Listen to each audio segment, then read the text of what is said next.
নতুন বছরে নবায়নযোগ্য জ্বালানি ব্যবহারে উৎসাহিত করতে ময়মনসিংহে প্রচার অভিযান করেছে পরিবেশবাদী সংগঠন অন্নচিত্র ফাউন্ডেশন।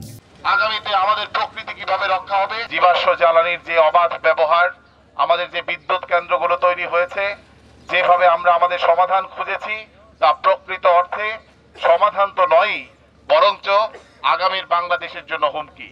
এটি আমাদের অর্থনৈতিকভাবে নিঃশেষ করে দিচ্ছে, সেই সাথে ধ্বংস করছে আমাদের প্রকৃতি। সকালে নগরীর জয়নুল উদ্যানে র্যালির মাধ্যমে প্রচার অভিযান শুরু হয়। র্যালিতে পরিবেশবাদী সংগঠনের নেতৃবৃন্দ সহ সামাজিক এবং সুশীল সমাজের প্রতিনিধি অংশ নেন।